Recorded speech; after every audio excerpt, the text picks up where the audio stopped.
नमस्कार। आज 5 जून 2025 पर्यावरण दिनानिमित्त आपण बायो एन्झाईम कसं तयार करायचं ते बघणार आहोत।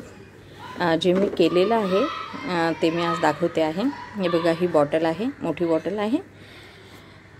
त्यामध्ये एवढे मी संत्री, मोसंबी, लिंबूचे साली टाकल्या होत्या 2 वर्षांपूर्वी। त्यामध्ये निम्मा मी गूळ टाकला होता आणि इथपर्यंत मी पाणी टाकलं होतं, भरलं होतं। आणि इथपर्यंत पाणी भरल्यानंतर हे मी ठेवून दिलं। 2 दिवसानंतर हे टम फुगली बाटली, कारण आतमध्ये रिॲक्शन होते, गॅस रिलीज होतो।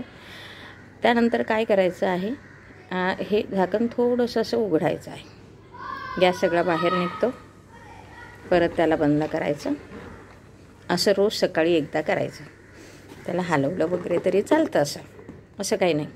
आणि हे किती दिवस करायचं, तर जोपर्यंत गॅस येत राहतो तोपर्यंत। नंतर गॅस येणं बंद होतो, त्यानंतर हे उघडायचं नाही झाकण। जेव्हा आपल्याला गरज आहे तेव्हा उघडायचं। 1-1.5 महिन्यात आपल्याला 1 महिन्यामध्ये आपल्याला बायो एन्झाईम तयार मिळतं। आता याचा उपयोग काय, तर आता मी प्रत्यक्ष दाखवते। याचा खूप उपयोग केला मी, संपत आलं माझं बायो एन्झाईम। दिसतंय तुम्हाला? फक्त आता थोडंसंच उरलेलं आहे आणि किती क्लीन आहे दिसतंय। तर मी यामध्ये पाण्यामध्ये आज व्हिडिओ करण्यासाठी मी घेतलं होतं हे। तर थोडंसं बायो एन्झाईम घेतलं आणि त्यात पाणी टाकलं, डायल्यूट केलं। आता बघा, आणि हा तांब्या ठेवला, अर्ध्या तासापूर्वी ठेवला होता।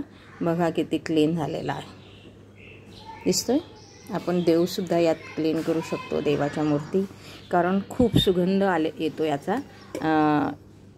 कशाचा? संत्री मोसंबीचा।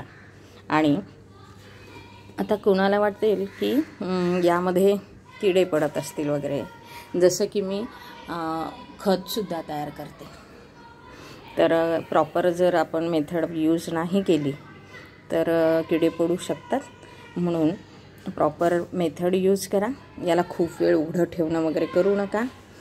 आता याच्यामध्ये तुम्हाला कलर चेंज दिसतोय, बघा, दिसतोय? मला वाटतं याचं सगळं काळपट रंग त्यात उतरलेला आहे तांब्याचा, नाहीतर हे असं छान क्लीन असतं। थोडासा रंग असतो त्याला सालीचा, कॅमेऱ्यामध्ये मात्र व्हाईट दिसतोय तो एकदम। तर थोडासा कलर असतो त्याला संत्री मोसंबीचा।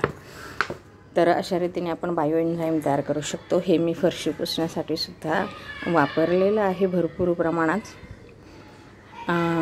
या केमिकल्सचा वापर, जसं की फिनाईल, डेटॉल, याचा वापर कमी करावा।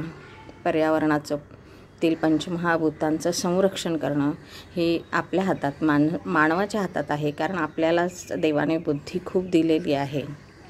पशुपक्षी त्यांच्या प्रमाणे ते पर्यावरण सुंदर ठेवतातच, घाण नसतेच, जंगलामध्ये कुठेच घाण दिसत नाही आपल्याला। पण आपल्या हातात जेवढं आहे तेवढं मात्र आपण नक्की करू शकतो। तर हे वेस्ट कचऱ्यापासून आपण बेस्ट बायो एन्झाईम तयार करू शकतो। आज 5 जून आहे, तर मी फुलांपासून सुद्धा बायो एन्झाईम तयार करणार आहे। खत तर मी करतेच, खताची पण मी व्हिडिओ टाकत असते तुम्हाला, की खत तयार करत जा म्हणून। आता एक समारंभ झाला आमच्याकडे, त्यानिमित्ताने हे फुलं, पुष्पगुच्छ आलेले आहेत, त्याचं मी बायो एन्झाईम तयार करणार आहे। त्यासाठी मी हे ठेवलेले आहे। त्याचबरोबर वडाच्या फांद्या तोडण्यापेक्षा हे बघा, मी वडाचं झाड वाढवते, याचीच मी वटसावित्री पौर्णिमेच्या दिवशी पूजा करते। नीम आहे, निंबाचे 2-4 पाला आपल्याला रोज खाता येतो आरोग्यासाठी। तर आपण असं पर्यावरणासाठी काहीतरी करायला हवं, त्यानिमित्ताने मी हा व्हिडिओ तयार केलेला आहे। धन्यवाद।